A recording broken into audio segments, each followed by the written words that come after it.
श्रोते हो नमस्ते. आपल्या सर्वांना शुभ दिवस. श्रोते हो, एक रखरखीत पण सत्य बाजू सांगू का? तर या जगात प्रत्येकाला आपला स्वार्थ आणि सुख प्रिय आहे. तुम्ही असो, मी असो, अथवा आणखी कोणी असो, इथं कोणासाठीच काही करत नसतोय, अगदी जन्मदाते सुद्धा. श्रोते हो, देव भक्तांना प्रसन्न होत असेल, पण तिथं सुद्धा शुद्ध भक्तीची आट असते. जग हे कोणाच्या त्यागावर चालत नाही, ते एकमेकांच्या सहकार्यानं चालत असतं. करणाऱ्याच्या किंवा देणाऱ्याच्या मनात माज आला की कर्म दूषित होऊन कर्मदोष लागत असतोय. आपल्याला माहिती आहे, लोक पितरांची शांती करतात, ग्रहांची शांती करतात, पण त्यांना कर्मातलं हे मर्म मात्र मरस्तोवर उमजत नाही. श्रोते हो, कर्तेपणाचा माज उतरला की दैवत्व अगदी सहज खुलून येत असतं. नक्की विचार करा.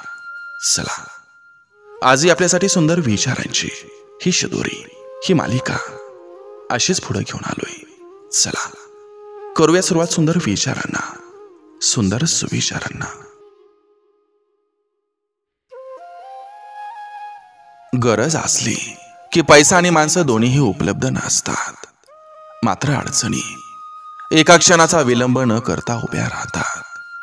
नको ते मिळत जातं आणि हवं ते चुकत जातं. सदनता, समृद्धी आणि समाधान, पहिली दोन बाजारो दुनियेची आपत्ती. तिसरं मात्र अंतर्मनाची यात्रा आहे. ते कमावता येत नाही, साध्यच करावं लागतं.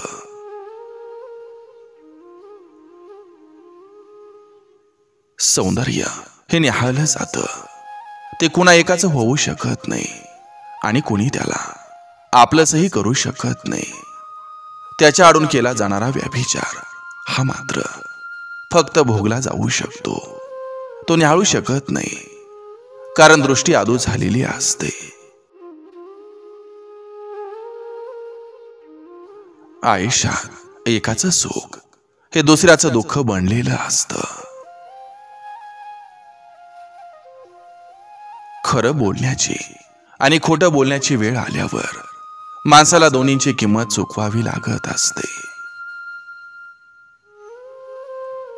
आयुष्यात एवढं तरी श्रीमंती असावी की बापाला दिलेला पैसा आणि भावाला सोडलेली जमीन लक्षात राहू नये.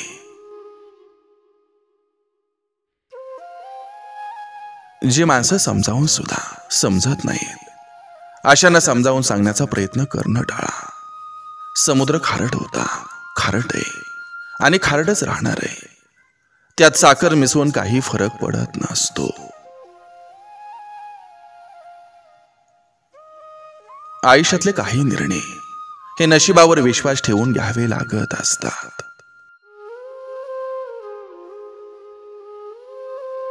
इतरांमध्ये वेळ घालवण्यापेक्षा तो वेळ स्वतःच्या मेहनतीवर खर्च करा, कारण या जगात आपलं आपल्या पायावर उभं राहणं हे महत्वाचं आहे.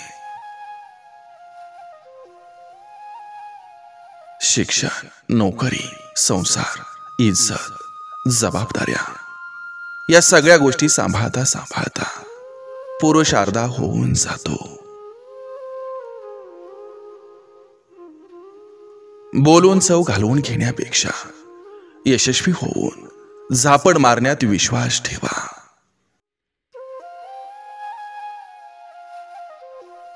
स्वतःच्या अभिमानासाठी नाही, तर स्वतःच्या स्वाभिमानासाठी आयुष्यात काही माणसांची साथ सोडावी लागत असते. जेव्हा काळ वाईट असतो, तेव्हा आपली माणसं सुद्धा आपली नसतात.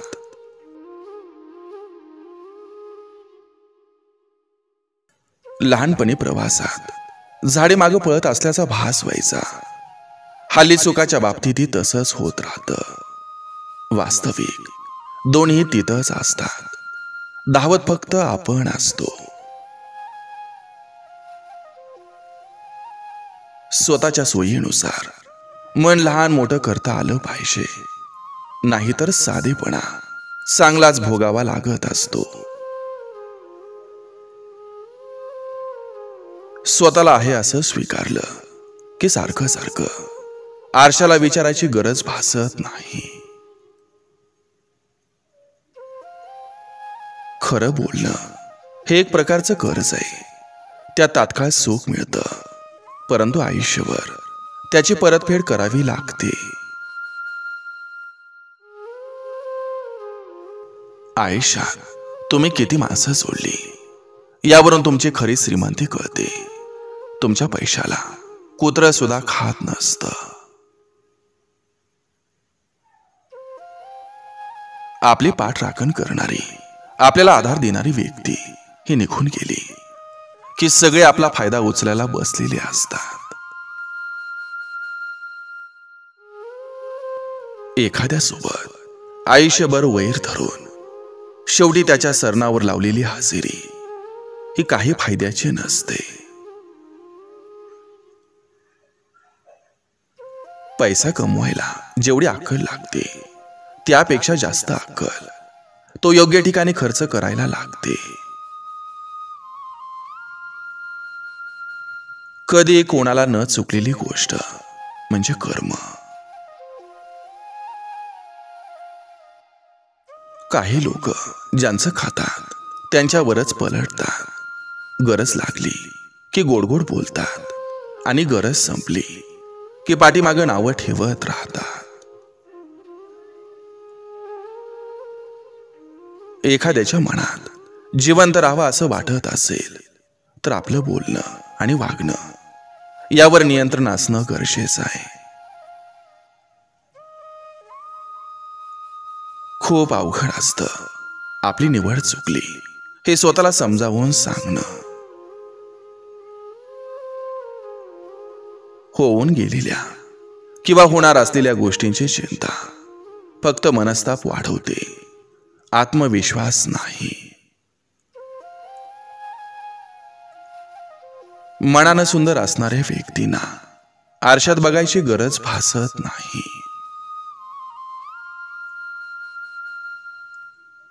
धूर्त माणसं स्वतःची चूक विचारपूर्वक लपवतात आणि दुसऱ्याची चूक जग जाहीर करून इतरांसमोर स्वतःला बुद्धिमान ठरवतात. नशीब हे जर चांगलं हवं असेल तर त्यासाठी तुमची कर्म सुद्धा चांगलीच असायला हवीत. मजबुरी माणसाला रात्री उशिरापर्यंत जागवते आणि जबाबदारी माणसाला सकाळी लवकर उठवते. सृष्टी कितीही बदलली तरी आपण आनंदी होऊ शकत नाही. परंतु आपली दृष्टी ही थोडी जरी बदलली तर आपण आनंदी होऊ शकतो. वेळेचा आदर करा, कारण जीवन हा वेळेचाच खेळ आहे. विचार करू नका तर सुरुवात करा. बोलून दाखवू नका तर करून दाखवा. वचन देऊ नका तर फक्त स्वतःला सिद्ध करा.